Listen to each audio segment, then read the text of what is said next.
Reasoning. আর একটা question missing number কীভাবে হচ্ছে 4869365 (6) 4 + 8 + 6 হলো 18, 9 + 3 + 6 = 18। তাহলে বুঝতে পারা যাচ্ছে এখানে 18 হচ্ছে, এখানে 18 হচ্ছে, তাহলে এখানে 18 হবে।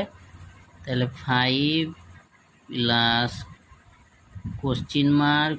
(+6) তাহলে 5 এর সঙ্গে 6 যোগ করলে হলো 11, 11 এর সঙ্গে কত যোগ করলে 18 হবে? তাহলে 11 এর সঙ্গে 7 যোগ করলে হবে 18। 7 কোথায় আছে? Option number A. Option number A is the correct answer. এরকম কোশ্চেন পেতে চ্যানেলটাকে